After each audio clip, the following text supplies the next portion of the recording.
नमस्कार दोस्तों, कैसे हैं आप लोग। 7 अगस्त 2020 के एडिटोरियल डिस्कशन में आपका स्वागत है। पहला एडिटोरियल जो मैं आज आपके साथ डिस्कस करने वाला हूं वो है an invisible humanitarian crisis in India. Lockdown के बाद इकोनॉमी की जो हालत खराब हुई है उसकी वजह से मिलियंस ऑफ इंडियंस पॉवर्टी में चले गए। जो हमारी रिच क्लासेस है, जो हमारी मिडिल क्लासेस है, जो हमारी गवर्नमेंट है, जो हमारी ब्यूरोक्रेसी है, उनका ध्यान इन गरीब लोगों की तरफ नहीं जा रहा है। कुछ बहुत इंपॉर्टेंट पॉइंट्स बताए गए हैं, कुछ प्रैक्टिकल एग्जांपल्स दिए गए हैं, मैं सब आपके साथ इस आर्टिकल में डिस्कस करूंगा। अगला article, academic research is necessary but not sufficient. देखिए, हमारी गवर्नमेंट की जो पॉलिसी है साइंस टेक्नोलॉजी और इनोवेशन की तरफ, गवर्नमेंट उसको रिकंसीडर कर रही है। अब जब साइंस टेक्नोलॉजी एंड इनोवेशन से रिलेटेड पॉलिसी को बनाया जाता है तो जो रिसर्च होती है वो दो तरीके की होती है। एक होती है आपकी एकेडमिक रिसर्च, एक होती है आपकी post academic research. Academic research higher educational systems में होती है, पोस्ट एकेडमिक रिसर्च कुछ हद तक हायर एजुकेशनल सिस्टम्स में भी हो सकती है, कुछ हद तक दूसरी लेबोरेटरीज में हो सकती है, ऑन ग्राउंड हो सकती है। तो किस हद तक हमारे लिए एकेडमिक रिसर्च जरूरी है, किस हद तक पोस्ट एकेडमिक रिसर्च जरूरी है, इसके बारे में यहाँ पे ऑथर ने कुछ इंपॉर्टेंट पॉइंट्स बताए हैं। देखिए, साइंस एंड टेक्नोलॉजी की फील्ड की अगर बात की जाए तो ये टॉपिक बहुत इंपॉर्टेंट बनता है हमारे एग्जाम के पर्सपेक्टिव से, इसे देखेंगे। नेक्स्ट है कार्टोग्राफिक चैलेंज। इंडिया के सामने एक बड़ा कार्टोग्राफिक चैलेंज आ गया। पाकिस्तान ने अपना नया मैप डाल दिया जिसमें सियाचिन, सर क्रीक और जम्मू एंड कश्मीर को पूरा उसने अपना हिस्सा दिखा दिया। खास बात है इसमें लद्दाख को अपना हिस्सा नहीं दिखाया गया। नेपाल ने भी, आप देखिए, काला पानी और लिम्पियाजूरा वाला इलाका अपने में दिखा रखा है, और चाइना का बवाल तो सबको पता ही है। इसके बारे में इस आर्टिकल में क्या कहा जा रहा है देखेंगे। Next, ground breaking as Ram temple gets underway, India must put past of a communal struggle behind. ये जो बाबरी मस्जिद डेमोलिशन हुआ था दोस्तों 1992 में, 400 सालों से ज्यादा जो मस्जिद खड़ी हुई थी उसको तोड़ दिया गया। उससे पहले उस जगह पे ऑब्वियसली एक टेम्पल था, उसको तोड़ा गया। तो अब फाइनली सुप्रीम कोर्ट का जजमेंट आ गया था जब नवंबर 2019 में सुप्रीम कोर्ट ने बोला कि मस्जिद को तोड़ना सही नहीं था, लेकिन अब के लिए वो जो जगह थी वहां पे टेम्पल बनेगा और एक दूसरी जगह पे एक मॉस्क बनाने की बात कही गई है। तो ये बोला गया कि अब ये जो टॉपिक है ये एंड पे आ गया है। अब इस टॉपिक को जबरदस्ती आगे कम्युनलाइज करने की जरूरत नहीं है, इसको शांत कर लेना चाहिए। अब जो डिसीजन आया है कहीं ना कहीं वो सारी कम्युनिटीज को सेटिस्फाई करेगा। ऐसा इस आर्टिकल में लिखा है, मैं ये खुद नहीं कह रहा हूँ। बहुत सारी कम्युनिटी हैं जो नाराज होंगी, बहुत सारे लोग हैं जो नाराज होंगे, कुछ लोग खुश होंगे, कुछ लोग नाराज होंगे।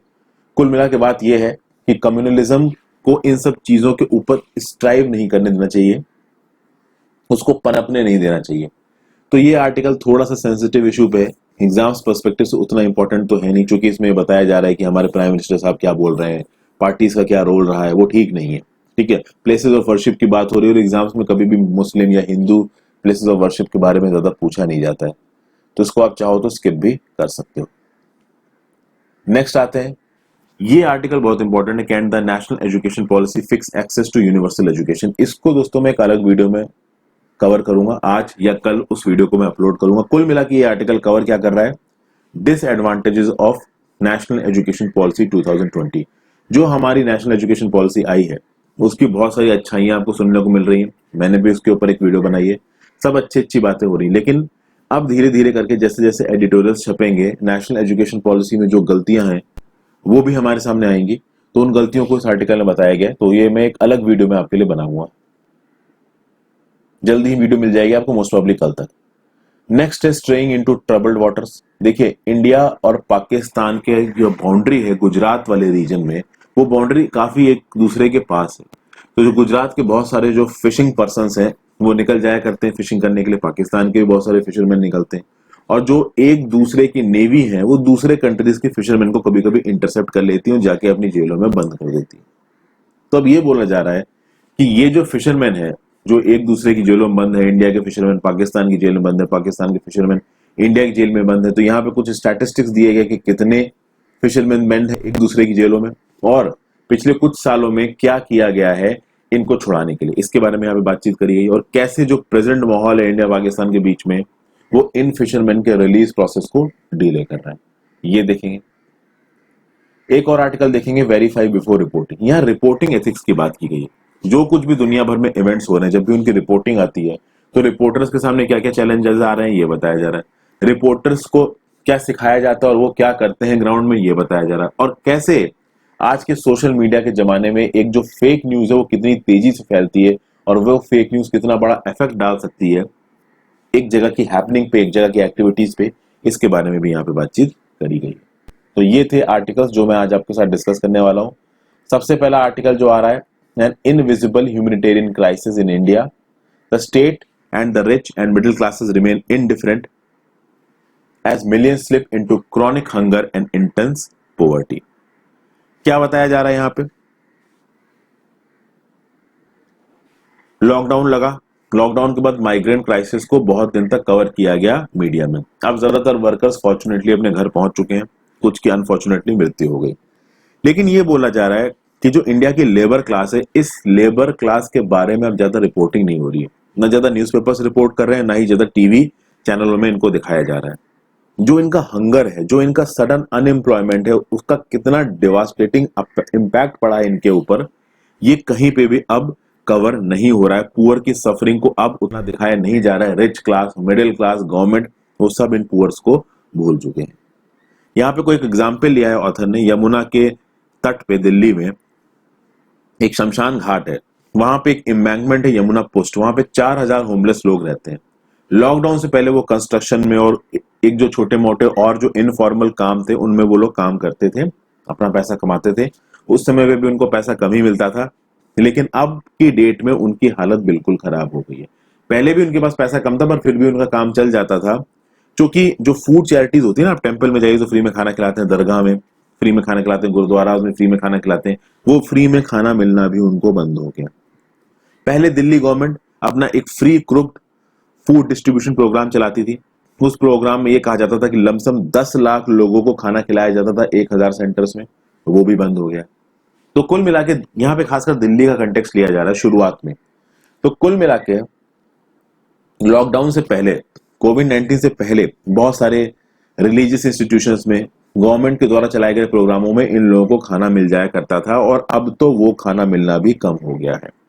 पहले इन इंस्टीट्यूट्स के बाहर खाना खाने के लिए लाइन लगा करती थी, तो उस समय पे लगता था कि यार छोटे से खाने के लिए इतनी लाइन लगानी पड़ती है, लेकिन अब तो वो लाइन भी नहीं लग रही है, इनको खाना मिल ही नहीं रहा है, तो कम से कम वही लाइन अच्छी थी। ये ऑथर यहाँ पे कहने की कोशिश कर रहा है। अब जो थोड़ा बहुत बचा है इन लोगों के लिए वो प्राइवेट चैरिटी बची है, ठीक है, क्योंकि रिलीजियस इंस्टीट्यूशंस बहुत मैसिव स्केल पे खाना बांट नहीं रहे, ऑब्वियसली बात है फिजिकल डिस्टेंसिंग करनी है, और स्टेट गवर्नमेंट ऑफ दिल्ली ने भी उस हिसाब का फूड डिस्ट्रीब्यूशन प्रोग्राम के ऊपर थोड़ी रोक लगा दी, क्योंकि ऑब्वियसली बात है पैसों वगैरह की कमी होगी। मैं यहाँ पे रिपोर्टिंग की है कि ये केवल दिल्ली में नहीं हो रहा है, ये पूरे देश में हो रहा है। इसके लिए देखिए क्या बोला गया, बहुत सारी कम्युनिटीज है हमारी कंट्री साइड में जो इस तरीके की प्रॉब्लम्स के साथ डील कर रही है। वो कम्युनिटीज फॉरेस्ट में, डेजर्ट्स में, हिल्स, रिवर आइलैंड्स, दलित घाटोस मतलब वो कॉम्पैक्ट प्लेसेस जहाँ पे दलित बहुत ही गरीबी में और बहुत ही ज्यादा गंदी कंडीशंस में रहते हैं।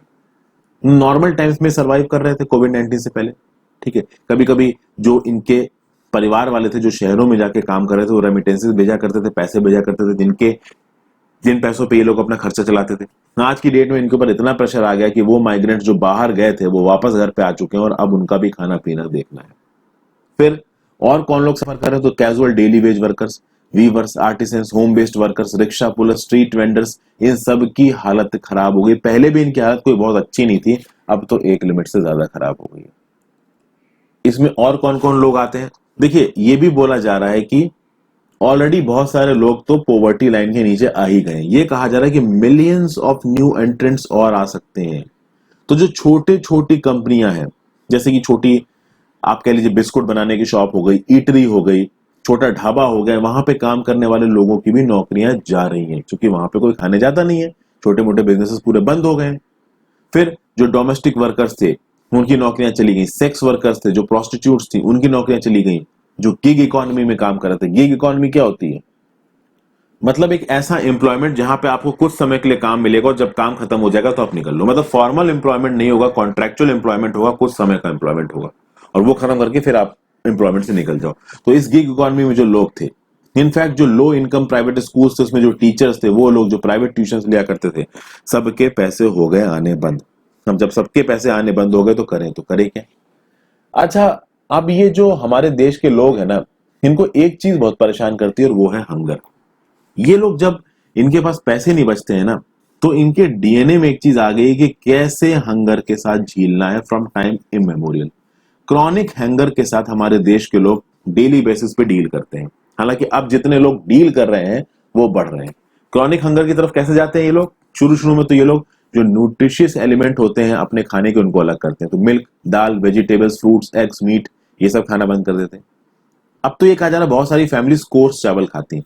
आपको पता है ना, तो गांव के इलाके में दो तरीके का चावल होता है ब्रॉडली। एक चावल होता है जो अच्छे क्वालिटी का होता है, एक होता है जो कोर्स होता है, जो अच्छी क्वालिटी का नहीं होता है। आप में से ज्यादातर लोग इस तरीके का कोर्स राइस खा ही नहीं पाओगे, बिल्कुल टेस्टी नहीं होता, बहुत हार्ड होता है पचाने में।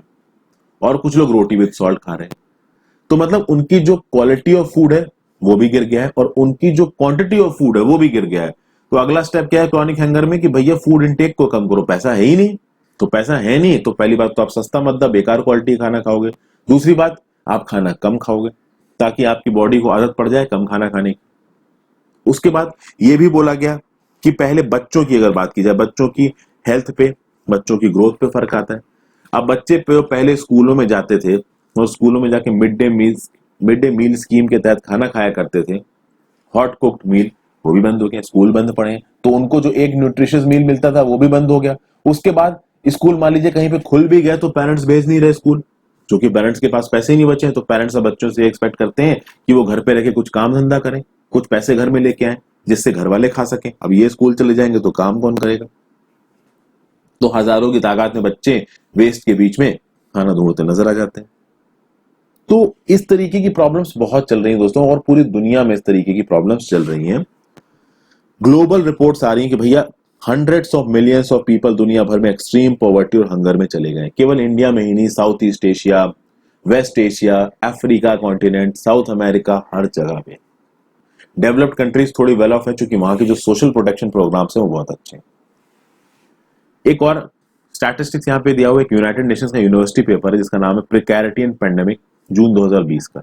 ये क्या एस्टिमेट करता है? 400 million new workers are at risk of slipping into extreme poverty of less than $1.9 a day.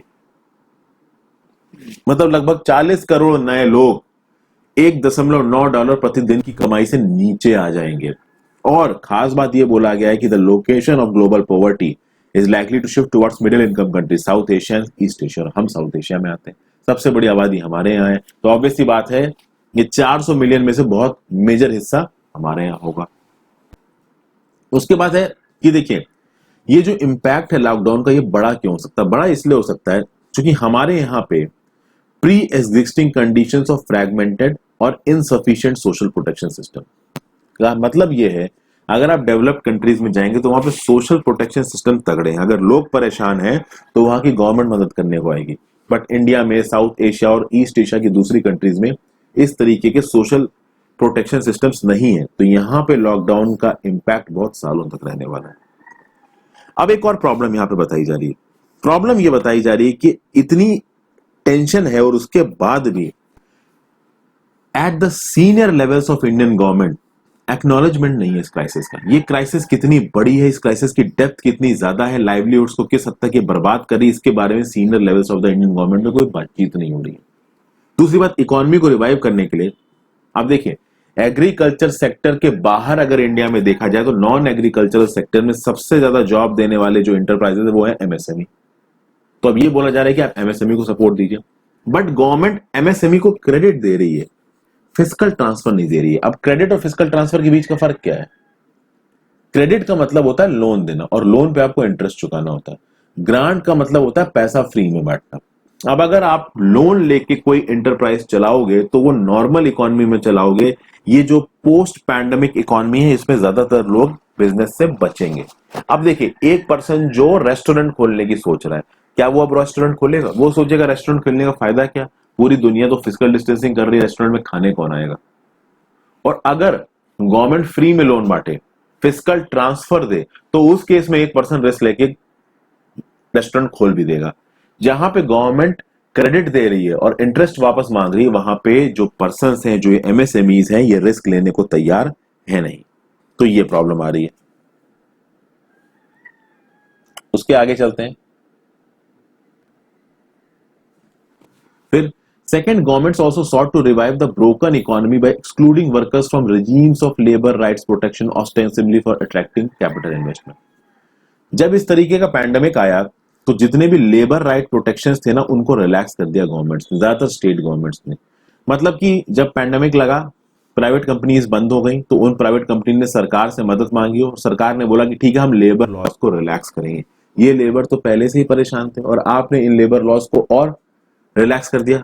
मतलब जो अनप्रोटेक्टेड वर्कर्स से पहले ही उनके पास एक प्रॉपर प्रोटेक्शन नहीं थी, सोशल प्रोटेक्शन नहीं थी, प्राइवेट कंपनीज इनको ज्यादा सपोर्ट नहीं करती थी, वो वैसे ही डिसएडवांटेज कंडीशन में थे और आपने उनको और डिसएडवांटेज कर दिया। मतलब जो कैपिटलिस्ट लोग हैं, जो बिजनेस क्लास है, आप उनको मदद कर रहे हो और जो थोड़ी बहुत प्रोटेक्शन दी गई थी, जो लॉ बनाया गया था स्टेट्यूट के द्वारा इन इनफॉर्मल वर्कर्स को, वो प्रोटेक्शन भी आपने इनसे छीन ली। तो पहले जो वर्क आवर्स कम थे उनको बढ़ा के आपने 12 घंटे कर दिया। बहुत सारे स्टेट्स में, इनफैक्ट आप कर्नाटका में देखोगे, शुरुआत में इन लेबर्स को स्टेट छोड़ के जाने से मना कर दिया गया। बाद में जब बवाल होना शुरू हुआ तो स्टेट ने परमिशन दी। तो क्या हुआ कर्नाटका में, पहले के एडिटोरियल में बताया मैंने आपको, जब लॉकडाउन लगा दोस्तों कर्नाटका में, बहुत सारे लोग छोड़ के जाने लगे कर्नाटका को। तो जो प्राइवेट कंपनी वाले थे वो पहुंच गए स्टेट गवर्नमेंट के पास कि इन लोगों को छोड़ के मत जाने दो। प्राइवेट कंपनी वाले उनको सैलरी भी नहीं दे रहे हैं, वो प्राइवेट कंपनी वाले चाहते हैं कि ये लोग अभी रुके रहे, जब लॉकडाउन खुल जाएगा तब ये काम करने आ सकते हैं, हम इनको तब सैलरी दे देंगे। मतलब इस लेवल की सोच थी प्राइवेट कंपनीज की और गवर्नमेंट मदद भी कर रही थी। गवर्नमेंट ने कुछ समय के लिए बैन भी कर दिया।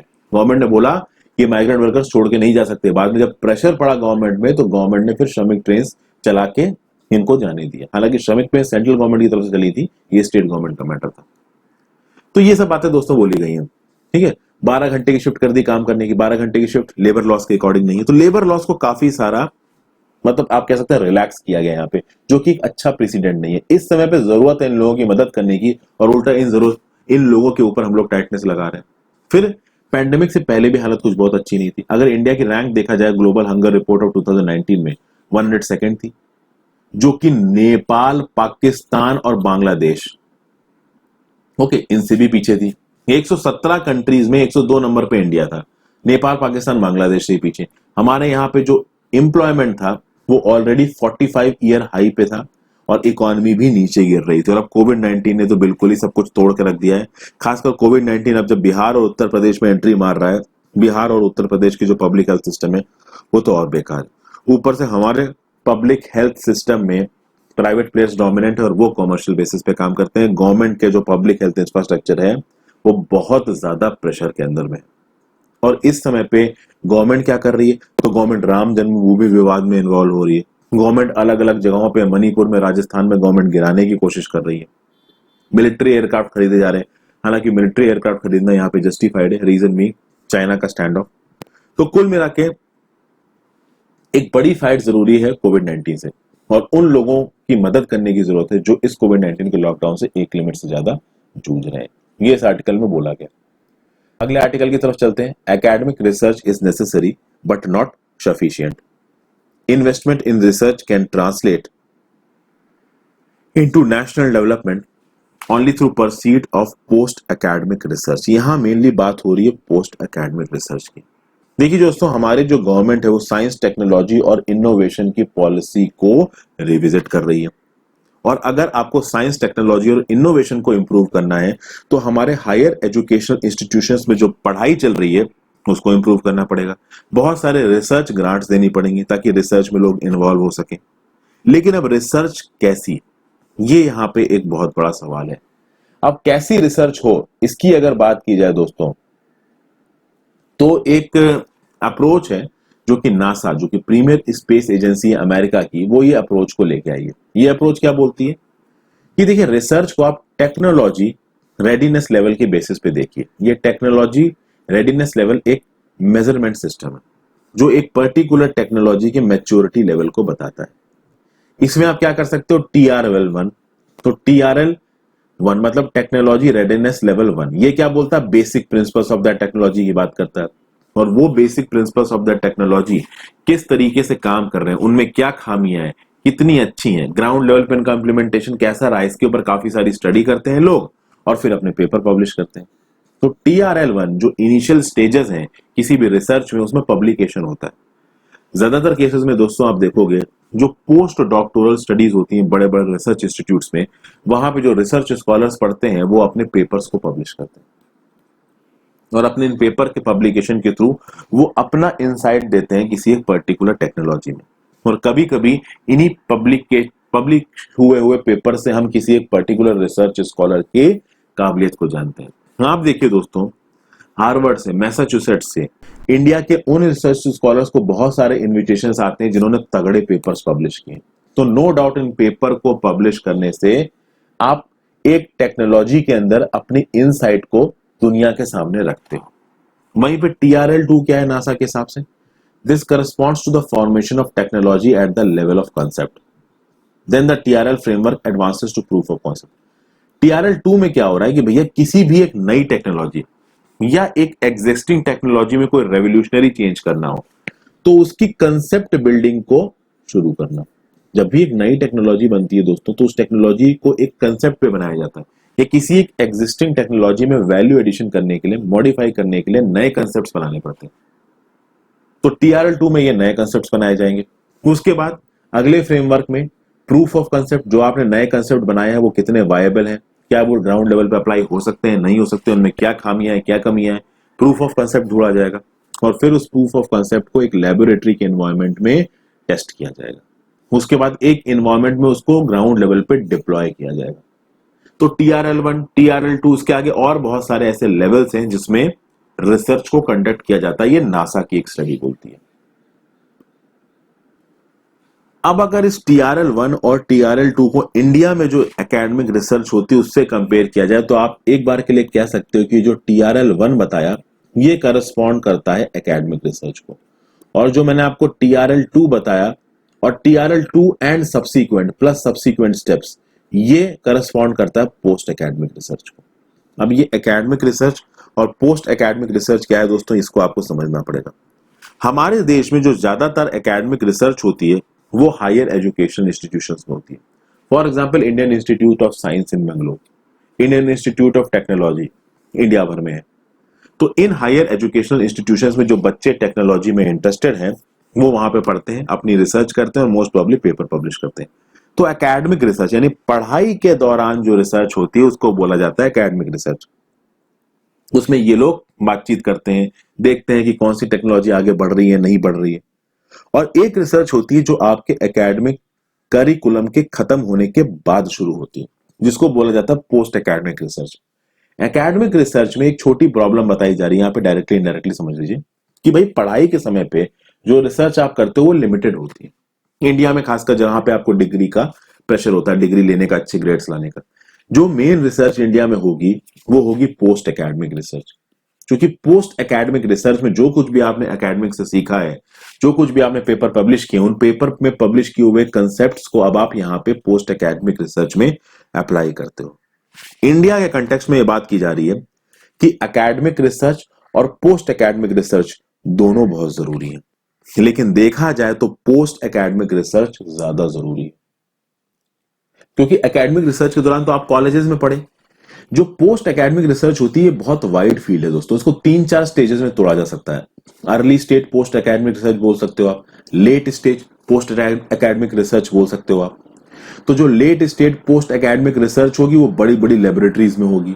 ये लेबोरेटरीज हो सकता है गवर्नमेंट के द्वारा सपोर्टेड हो, कुछ हो सकता है इंडस्ट्री के द्वारा सपोर्टेड हो। लेकिन जो एकेडमिक रिसर्च होगी या फिर early stage post academic research होगी वो हायर एजुकेशन इंस्टीट्यूशंस में होगी, कुछ हद तक लार्ज लेबोरेटरीज में होगी। तो यहां पे ग्रेनुलैरिटी लेके आ रहे हो। ग्रेनुलैरिटी मतलब पोस्ट एकेडमिक रिसर्च को आप छोटे छोटे भागों में तोड़ के पढ़ रहे हो। यहां मीनिंग बता रखी मैंने ग्रेनुलैरिटी, द स्केल और level of detail in a set of data. यानी स्केल और लेवल ऑफ डिटेल किसकी बात हो रही है? पोस्ट एकेडमिक रिसर्च की। यानी पोस्ट एकेडमिक रिसर्च को आपने देखिए कितने भागों में तोड़ रखा है। Early stage PAR, later stage PAR, इसके अंदर भी बहुत सारे सब लेवल्स आ जाएंगे। तो फर्स्ट ऑफ ऑल आपको ये समझ में आ गया होगा यहाँ पे कि एकेडमिक रिसर्च कहाँ हो रही है और पोस्ट एकेडमिक रिसर्च कहाँ हो रही है, और पोस्ट एकेडमिक रिसर्च को बहुत सारे भागों में तोड़ा जा सकता है। दोनों जरूरी है नेशनल डेवलपमेंट के लिए, लेकिन अगर ओवरऑल पर्सपेक्टिव देखा जाए नेशनल डेवलपमेंट का, केवल AR से काम नहीं चलेगा। प्रॉब्लम यह है इंडिया में एआर पे ज्यादा फोकस किया जाता है, पीएआर पे ज्यादा फोकस नहीं किया जा सकता। और जिनको पीएआर करना है इंडिया में, पोस्ट एकेडमिक रिसर्च करनी, वो क्या करते हैं कि भाई एक एग्जाम होता है आपका जीआरई का, ग्रेजुएट रिकॉर्ड एग्जामिनेशन, उसको देके वो यूएस की या स्विट्जरलैंड की, बाकी यूरोपियन कंट्रीज की यूनिवर्सिटीज में जाकर रिसर्च करते हैं, और जो टैलेंट इंडिया का है वो चला जाता है बाहर हमारे देश से। क्या लिख रखा है? AR and PAR, when pursued together and taken to their logical conclusion, will result in a product or a process or a better clinical practice or a scientifically robust understanding of human health and disease or provide inputs for a policy decision। मतलब दोनों मिलके एक better clinical practice को बनाने में काम करेंगे, एक साइंटिफिकली रोबस्ट अंडरस्टैंडिंग बनाएंगे ह्यूमन हेल्थ की, डिजीज की, और पॉलिसी डिसीजंस और अच्छे तरीके से लिए जा सकते हैं। लेकिन अभी का जो सिस्टम है वो बिब्लियोमेट्रिक इंडिकेटर्स पे काम करता है। Bibliometric indicators is the use of statistical methods to analyze books, articles and other publications. यानी जब भी आप किसी पब्लिकेशन को देखोगे, पब्लिकेशन में होता क्या है, किसी एक पर्टिकुलर फील्ड में, जिस फील्ड से भी रिलेटेड वो पब्लिकेशन है, दुनिया भर में उसमें क्या हो रहा है, क्या क्या स्टैटिस्टिक्स सामने निकल के आए हैं, वो लिखा होता है उस पब्लिकेशन में। केवल उन स्टैटिस्टिक्स से नेशनल डेवलपमेंट नहीं हो सकता। नेशनल डेवलपमेंट तब हो सकता है जब पोस्ट एकेडमिक रिसर्च को प्रमोट किया जाए, चाहे आप नेशनल लेबोरेटरीज में प्रमोट करो, चाहे आप हायर एजुकेशन इंस्टीट्यूशंस में प्रमोट करो। और पोस्ट एकेडमिक रिसर्च तब सक्सेसफुल हो पाएगी जब जो लोग पोस्ट एकेडमिक रिसर्च करना चाहते हैं वो अपने जैसे लाइक माइंडेड लोगों के साथ मिलकर टीम अप करें और किसी एक पर्टिकुलर प्रोसेस को खुद से फॉलो अप करें। लेकिन वो तब हो सकता है जब गवर्नमेंट उनको सपोर्ट देगी, अपने आप से वो कुछ नहीं कर सकते, क्योंकि रिसर्च में पैसा लगता है भाई।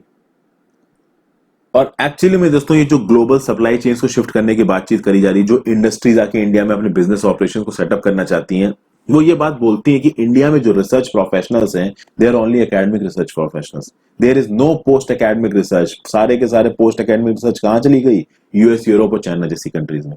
तो जरूरी है उस चीज को डेवलप किया जाए ताकि दुनिया भर की इंडस्ट्रीज को हम इंडिया में बुला के लगवा सके।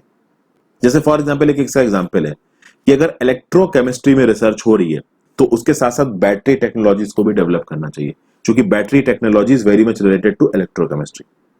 तो अगर हाई एनर्जी फिजिक्स पे कोई प्रोग्राम चल रहा है तो उसके साथ साथ एक्सेलरेटर टेक्नोलॉजी को भी पढ़ना चाहिए। एग्जांपल्स आपके आर्टिकल में ही दे रखे हैं, ये सब बातें यहाँ पे बताई गई। तो ये जो science technology and innovation policy आई थी 2013 में, उसमें कुछ और चीजें जोड़ने की जरूरत है, और वो क्या जोड़ने की जरूरत है वो मैंने आपको यहाँ पे बता दिया। आप बस क्या ध्यान रखिए, पोस्ट एकेडमिक रिसर्च पे फोकस, ये हमारे देश के लिए बहुत ज्यादा जरूरी है।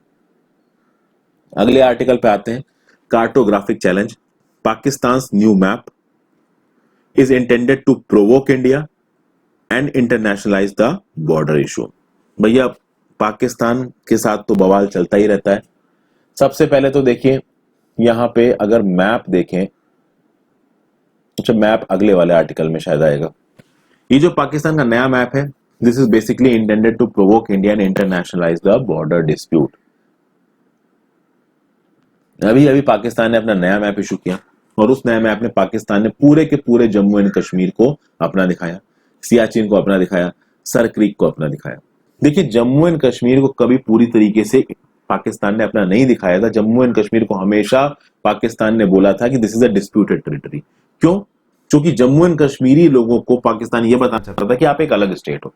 हमेशा से पाकिस्तान की मोडस ऑपरेंडी रही है कि जो कश्मीर के अंदर वो रेबेलियन इंस्टिगेट करते हैं वो इस बेसिस पे करते हैं कि हाँ भाई आप अलग हो, इंडिया ने आपके ऊपर इलीगली ऑक्युपाई कर रखा है।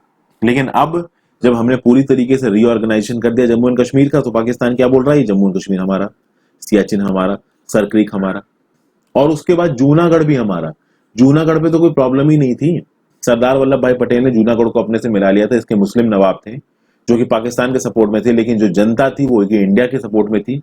रेफरेंडम हुआ और जूनागढ़ के लोगों ने बोला हम इंडिया से मिलेंगे, तो जूनागढ़ तो इंडिया का पार्ट हो गया था। अब जूनागढ़ के क्लेम को फिर से उठाना है, this is a political absurdity. ये इंडिया के एमईए से स्टेटमेंट आया, साथ साथ ये भी आया कि Pakistan is attempting territorial aggrandizement supported by cross border terrorism. ये पाकिस्तान कर रहा है। पाकिस्तान, और एक और खास बात है, पाकिस्तान की जो क्लेम्स है यहाँ पे वो ड्यूबियस है। जम्मू एंड कश्मीर को वो अपना क्लेम कर रहा है, लेकिन उससे पहले जब भी जम्मू एंड कश्मीर में बात होती थी, जम्मू एंड कश्मीर के 6 पार्ट्स बोले जाते थे: जम्मू, कश्मीर, लद्दाख, गिलगित बल्तिस्तान, पीओके और अक्साई चिन। खास बात यही, जो अक्साई चिन का इलाका है इसको पाकिस्तान ने अपने मैप में इंक्लूड नहीं किया। तो अब पाकिस्तान जो कि पहले ये बोलता था कि जम्मू एंड कश्मीर में जम्मू कश्मीर, लद्दाख, गिलगित बल्तिस्तान, पीओके, अक्साई चीन सब आते हैं, अक्साई चीन को पाकिस्तान ने अब जम्मू एंड कश्मीर के मैप से बाहर निकाल दिया और ये मान लिया कि ये चाइना का है। तो कुल मिला के पाकिस्तान अपनी ही कही हुई बातों पर से यहाँ पे पलट रहा है। पहले जो पाकिस्तान बोलता था उससे वो सीधे सीधे यहाँ पे पलट गया है। कुल मिला के बस इंडिया के साथ किसी ना किसी बात पे लड़ाई करनी है तो कैसे ना कैसे करके करनी है। और सबसे बड़ी बात क्या है कि जूनागढ़ पे अपना क्लेम दिखा दिया, जबकि जूनागढ़ के लोग ऑलरेडी रेफरेंडम करके ये बोल चुके हैं कि हमें इंडिया में रहना है, उसके बाद भी जूनागढ़ के स्टेट में पाकिस्तान अपना क्लेम दिखा रहा है। और इंडिया के सामने एक कार्टोग्राफिक चैलेंज क्यों है? क्योंकि सिर्फ पाकिस्तान के साथ इंडिया को प्रॉब्लम नहीं हो रही, चाइना के साथ गलवान वैली में क्या हो रहा है आपको पता है। चाइना जबरदस्ती बॉर्डर पे स्टेटस को चेंज कर चुका है और साथ साथ नेपाल भी काला पानी और लिम्पियाधुरा के इलाके को अपने मैप में दिखा चुका है, जो कि हमेशा से इंडिया के पास है। तो इंडिया के सामने एक बहुत बड़ा कार्टोग्राफी मतलब स्टडी ऑफ मैप्स, तो मैप के रिस्पेक्ट में इंडिया के सामने इस समय पे जो चैलेंज है वो सच में बहुत बड़ा है। ये सब बातें इस आर्टिकल में कही गई है। आगे चलते हैं, स्टेइंग इनटू ट्रबल्ड वाटर्स। यहां पे हम लोग दोस्तों एक मैप को देखते हैं। ये आपको सर क्रीक की लाइन नजर आ रही है इधर। इस लाइन को अगर बड़ा करके देखें, यहां तो देखिए क्लियर हो नहीं रही है, यहां पे देखें ये जो ब्लैक एरो आपको दिख रहा है ना, ये जो पॉइंटर सा दिख रहा है, ये एक्चुअली आपको सर क्रीक की लाइन दिखा रहा है।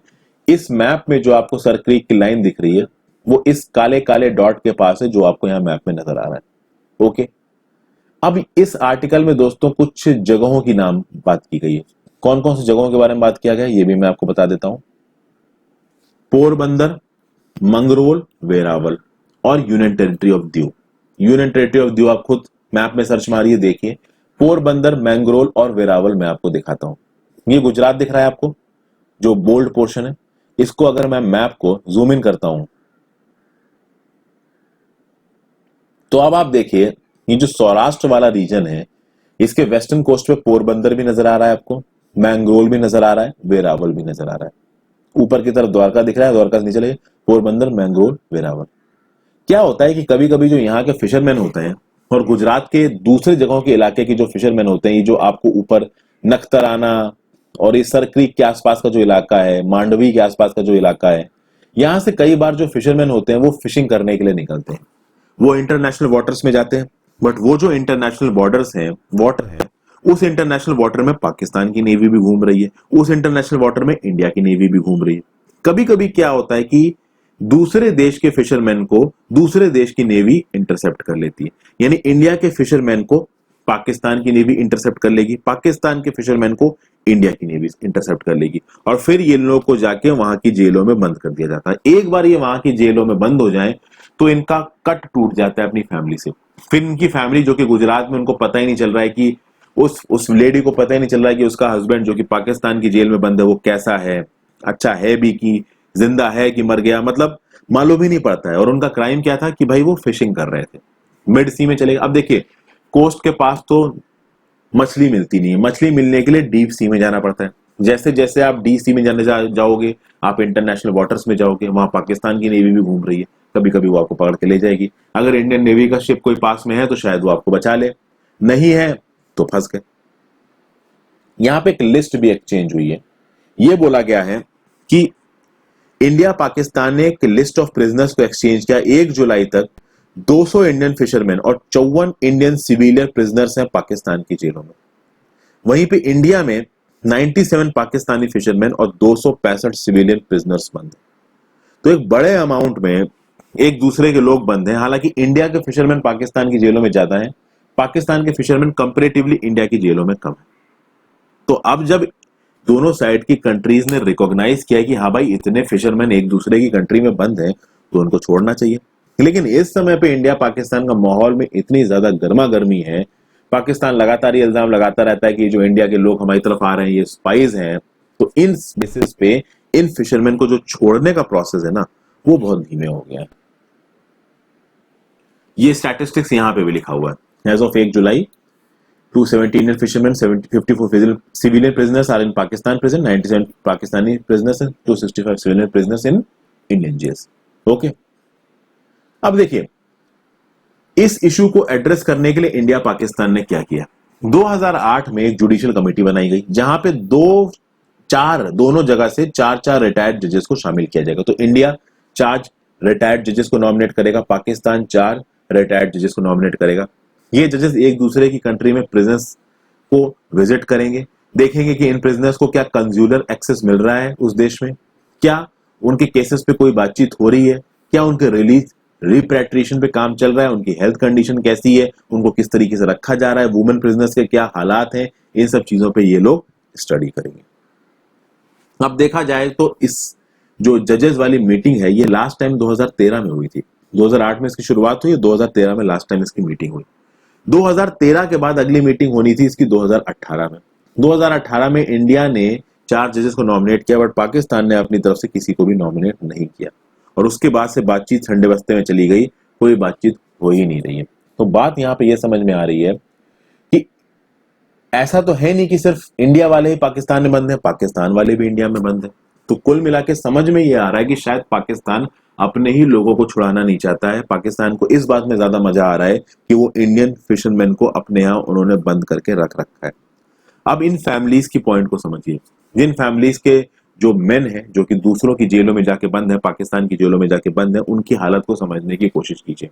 वो कितना परेशान होंगे, उनको ये पता ही नहीं चल पा रहा होगा कि उनके जो लव्ड वंस हैं वो कैसे हैं। तो हमें आजादी मिल गई, इंडिया और पाकिस्तान को आजादी मिल गई। इस आर्टिकल को कंक्लूड करते हुए ऑथर क्या बोल रहा है कि भाई इन फिशरमैन को भी इनकी आजादी दे दो। इस्लामाबाद को बहुत जल्दी इस चीज से बात करनी चाहिए, एक मीटिंग बुला के इस इश्यू को रिजॉल्व करना चाहिए, बट इस्लामाबाद की तरफ से, पाकिस्तान की तरफ से ऐसा कोई इंटरेस्ट सामने से नजर आता नहीं दिखाई दे रहा है। ओके, अगले आर्टिकल पे आते हैं। Verify before reporting, how rumours in 2002 on a smuggled weapon from Pak turned out to be false. यहां पे क्या बात कही जा रही है, ये भी एक बड़ा अच्छा इंटरेस्टिंग आर्टिकल है दोस्तों। कहा यह जा रहा है कि जब कॉन्स्पिरेसी थ्योरीज फैलती हैं तो बहुत तेजी से फैलती हैं।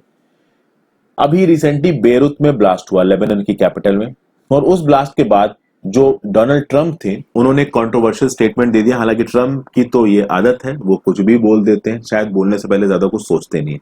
ट्रंप ने बोला है कि मैंने अपने मिलिट्री जनरल से बात की है और मेरे मिलिट्री जनरल्स ने बताया है मुझे कि this is some sort of a बम।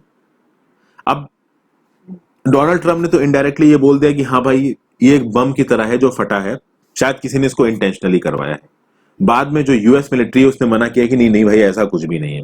जो लेबनान की जो पॉलिटिक्स है उसमें भी ये बोला गया, लेबनान के जो ऑफिशियल्स हैं उन्होंने भी बोला कि नहीं नहीं भाई ऐसा कुछ नहीं है, ये अमोनियम नाइट्रेट फंसा है, ना कि कोई बम है।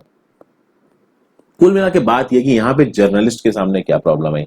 जर्नलिस्ट के सामने प्रॉब्लम यह आती है कि जब कॉन्स्पिरेसी थ्योरीज आती हैं तो जर्नलिस्ट ये समझ नहीं पाते हैं कि इन कॉन्स्पिरेसी थ्योरीज का क्या ओरिजिन है और ये कितनी सही है कितनी गलत है। जैसे फॉर एग्जांपल एक्सप्लोजिव फटे जब लेबनान में, शुरुआत में इस चीज को एसेस कर पाना मुश्किल है कि कितने लोग मरे, ये बम किसने फोड़ा। स्पेशली इस बात को ध्यान रखते हुए कि जब बम फटा है तो उस समय पे ये ध्यान देना पड़ेगा कि भाई जान माल का क्या नुकसान हुआ है, लोगों को बचाना पड़ेगा। प्रायोरिटी पे कोई और चीज होती है, तो उस प्रायोरिटी के बीच में क्या रिपोर्टिंग की जाए, वो रिपोर्टिंग कितनी सही होगी कितनी गलत होगी, इसका एक बहुत बड़ी प्रॉब्लम होती है जर्नलिस्ट के सामने।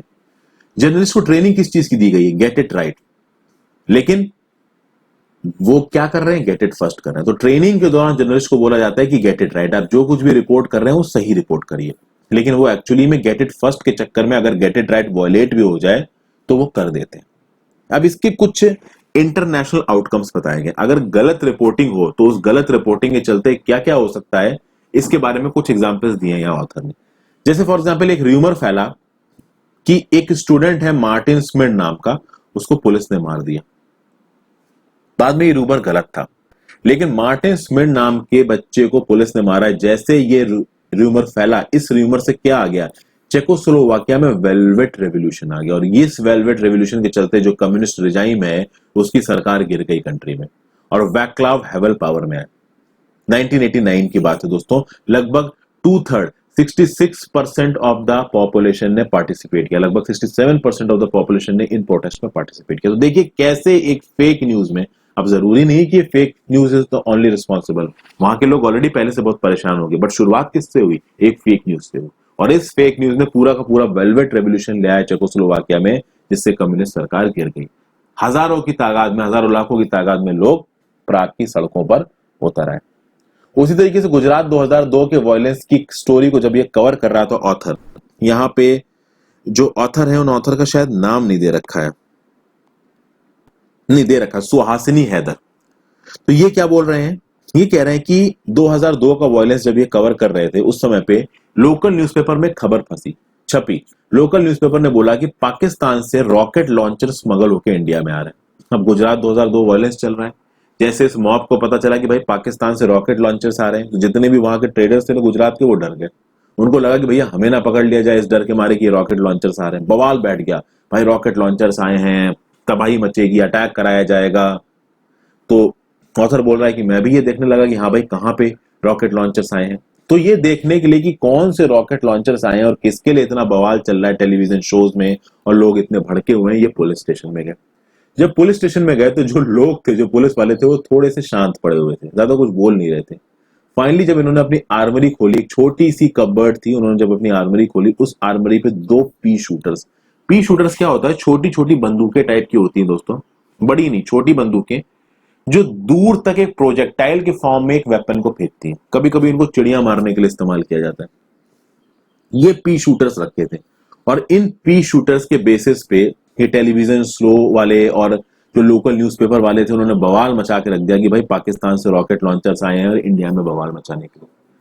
तो ये सब बातें क्या बताती हैं, ये सब बातें ये बताती हैं कि भैया जो फेक न्यूज है वो फेक न्यूज इतनी तेजी से फैलती है और इतने गलत ख्यालात लोगों के दिमाग में ले आती है, और जो ग्राउंड लेवल पे उसका जो इफेक्ट होता है इस फेक न्यूज का वो भी बहुत वाइड होता है। तो इसीलिए जर्नलिस्ट के फील्ड में, जर्नलिज्म के फील्ड में किसी भी चीज को रिपोर्ट करने से पहले उस चीज को वेरीफाई करना बहुत ज्यादा जरूरी हो जाता है। This is the crux of this news दोस्तों। आई होप आपको ये आर्टिकल पसंद आया होगा, ये एडिटोरियल पसंद आया होगा। अपने व्यूज नीचे कमेंट बॉक्स में दिल खोल के दीजिएगा। Thank you for watching this video friends, have a great day.